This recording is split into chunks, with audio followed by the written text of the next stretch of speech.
Hey guys, Dr. Justin Marcagiani here. Today we're doing a quick video on high fasting insulin and insulin resistance and how it destroys your metabolism. Really excited to go into this topic. A lot of people that have metabolic derangement, mitochondriopathy issues. We're going to dive into that topic today. And before you do, please smash that like button and put your comments down below. Really helps the search algorithm. All right, guys, let's dive in. So what's high fasting insulin? So out of the gates, insulin is a storage hormone, helps pull glucose into your cells to either burn it up in the muscle or store it as glycogen or convert it to fat and store it as fat either in the liver or in fat tissue. When you have high levels of insulin, when your cell becomes numb to it, we call this insulin resistance. This is when insulin becomes a problem because we're making more insulin. So insulin is used by bodybuilders too to help get protein into muscle. So it can be used to be anabolic and build up muscles, which is good. But too much of it, especially when glucose is driving it, usually when bodybuilders are doing it, they're injecting it. When you're driving it via eating too much carbohydrate, especially processed carbs, grains, flours, etc., you are adding more carbohydrate. That carbohydrate gets broken down to glucose. Where does it go? So it's either going to get stored in the muscles as glycogen and gets burnt up. So stored in the muscle is glycogen, about 80%, 20% in the liver. And then outside of that, some may be in the bloodstream and get burnt up before they even get stored there. Maybe it gets burnt up right away and it's getting funneled in to be burnt up right away because you're walking or you're exercising, right? But outside of that, it's going to get converted to fat. And then over time, your body's going to get systemically numb to it. And it's going to require more and more and more insulin from the beta cells of the pancreas to get that glucose and either store it or burn it, ideally. And so the more insulin you make, that causes problems. Because if you go on Google and you type in insulin and any metabolic condition, there's connections. Just like insulin causes your muscles to grow when you're utilizing protein, it can also cause things like cancer to grow. It's the reason why PET scans, right? Positron emission tomography, which is a scan to look at cancer metastasis, they give you radioactive glucose isotopes. And they want to see where that glucose goes because they know cancer loves glucose primarily as a fuel source. And if we're eating lots of carbohydrate, that gets converted and broken down to glucose, some fructose, but glucose.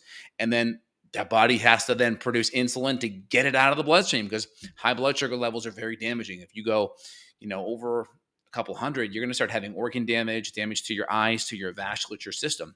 And so your cells are having to make a lot of insulin because your cells are getting more and more numb to it. I see patients every day with insulin over 20 fasting, and you should be below 10, ideally below 7 or 2 to 5 is ideal because we want to make the least amount of insulin so our bodies can redirect that glucose where it needs to go.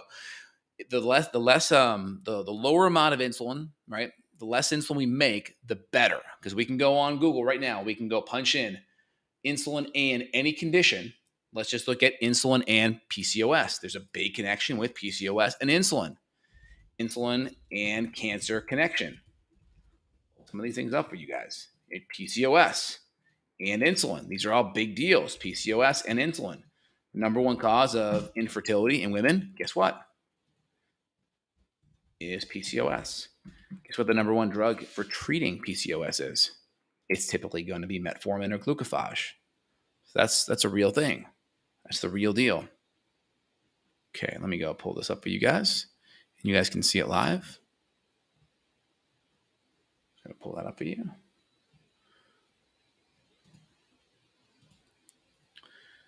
Right? So women, PCOS are often insulin resistant, right? Their body's over secreting insulin, right? All women with PCOS should be treated for insulin resistance. You go look at insulin and cancer. Research showing higher blood insulin levels can increase cancer risk.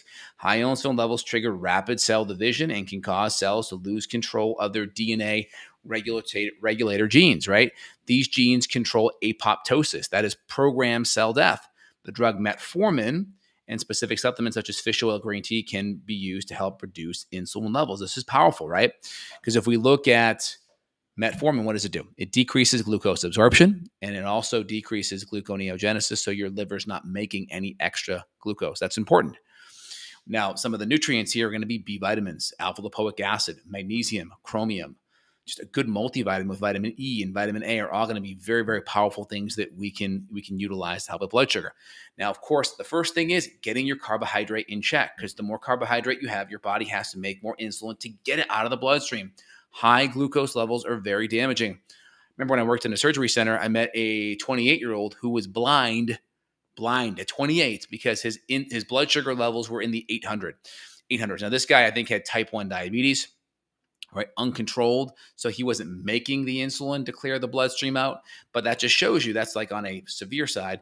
You have super high levels of blood sugar. And I think his pancreas was probably destroyed due to a lot of autoimmune attack, but also chronic high carbohydrate diet. That blood sugar went up, stayed super high. Those glucose molecules are very glycating. They create lots of oxidative stress. But like I mentioned, high levels of insulin, even if you bring that glucose down, if you're insulin resistant and you're over secreting insulin, right, greater than 10 on a fasting insulin test, sign that you're insulin resistant and you're over secreting it. And that's going to cause a lot of your cancer genes to not regulate apoptosis, allow cells to grow out of control. As a woman, it's going to increase your androgens and drive PCOS. And as a guy, it's going to increase estrogen growth and increase the aromatase enzyme and cause gynecomastia, obesity, and create more hormonal issues. And guys are already quite insulted by it because they got plastics or xenoestrogens, pesticides or xenoestrogens. And women too. Women get estrogen dominance, which then further increases fibrocystic breast disease, endometriosis, fibroids, and they can create more, PMDD or more severe PMS. So you got to really look at these things and get to the root cause of what is going on. Is there a urine test for insulin levels? No, I mean, you have to pump out lots of blood sugar for anything to go out in the kidneys, right? But it's going to be on your blood test is going to be how you want to look at it fasting in the morning. And again, the best way to look at how your blood sugars are doing throughout the day is a fasting, 1 hour, 2 hour, 3 hour right after a meal. So look at your blood sugar. I want it to be below 100. 1 hour, I want it 140 to 120 or below 120 is ideal. At 2 hours, I want it below 120 or below 100. An hour 3, I want it definitely below 100. That's a good way to look at it. That's called my functional glucose tolerance test. My pharmacist said that we can become insulin resistant without carbohydrates. Is that true? Typically not. I mean, the whole thought process is that glucose, like however many grams of protein you consume, that's the equivalent of like 75% less carbohydrate. So like 25 grams of protein is like 100 grams of carbohydrate. Now, it depends. If you're eating full fat with that changes the glycemic load, especially if you're using your muscles and you're replacing that muscle with, with your tissues, and your muscles are being repaired by that amino acid. It's going to be a little bit different. But if you're consuming good, healthy proteins with fat, you're going to be in good shape. Here's the difference, right? Go have someone overeat on a steak or overeat on some eggs. Protein and fat, especially if you have it together, one, it lowers the glycemic load. That's going to time release the glucose, so less of an insulin spike. It's also very satiating. It's hard to overeat steak and eggs, for instance. Go give someone a pizza or chips or any kind of rich carbohydrate processed meal. It's very easy to overeat. So the problem with overeating is you don't quite get the satiating signals when you're eating carbohydrate and processed carbs, processed flours, processed grains. You add in the salt, maybe a little bit of fat with that for the hyperpalatability aspect. It's hard to stop eating. When you're eating a steak or some eggs, it's very easy to get that cholecystokinin, the adiponectin, the peptide YY, all of these neurochemicals that tell you that you're full. You get more appetite regulation, satiation when you're eating good proteins and fats. You don't get that with carbohydrates. That's why a lot of people, they kind of they overthink about the calories in, calories out model. The problem is when you look at a lot of studies that involve lower carbohydrates or restricting carbs, people tend to eat less calories anyway. A lot of that is the protein and fat foods are more satiating. Ketones in themselves, when you keep your carbohydrates lower, you have an alternative fuel source to utilize, which is ketones. So when you keep carbohydrates low, you upregulate hormone-sensitive lipase. That's going to allow you to burn more fat for fuel. And ketones in and of itself, that's the fatty acid.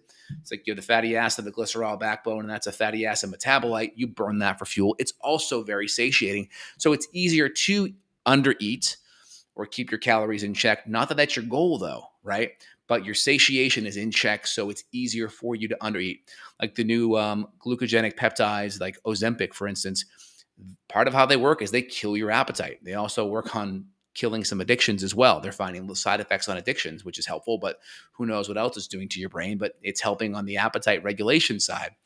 And if you eat more protein and fat, that tends to help itself. And also eating a little bit slower, because your brain's about 10, 20 minutes behind in satiation signals. So it's good to be on top of that.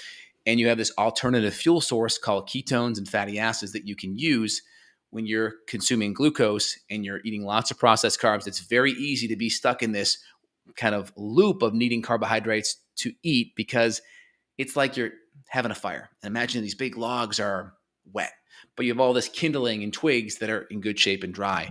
Well, if you feed the kindling and the paper to the fire, it's like burning it up, right? Every hour, every hour, every hour. But these logs, you're unable to burn it up, right? So let's say the logs are now dry. You throw a log in there, that log lasts 4 to 5 hours, maybe longer, right? Because you have more density. You have more nutrition for the fire, so to speak. Well, that's like protein and fat. Protein and fat are like the logs. Carbohydrate are like the kindling and the paper. And so you find yourself constantly needing that fuel source because you're having cravings and cravings. And you need the dense fuel source to provide that long satiation metabolically, as well as neuropeptide-wise as well, guys. All right, hope that helps you guys out. Again, functional glucose tolerance, fasting insulin below 5, ideally below 7, worst case below 10. Right. I'm on the higher side, and walking helps. Walking helps. Like, go do a 10-minute walk after a meal. You'll see that blood sugar drop 10 points, right? Fasting 1 hour, 2 hour, 3 hour, below 100 fasting, 140 to 120 or below hour 1, 120 or below 100 hour 2, below 100 hour 3. That's where I want you to be. All right, guys, hope that helps. And again, nutrients, magnesium, chromium, vanadium, extra B vitamins, extra omega-3s, right? All power, inositol. As a woman, PCOS, myo-inositol. If you're a woman, PCOS, that nutrients are very helpful. Powerful nutrients to get your blood sugar down. Gymnema as well, bitter melon, all excellent things. Cinnamon, very good. Myline, Gluco Supreme is going to be an excellent one. The omega support is going to be great as well. All right, guys, hope that helped you guys out and you have a phenomenal day. You want to reach out functional medicine-wise for myself, support-wise, links down below where you can click and schedule. All right, guys, have a good day. Take care. Bye, y'all.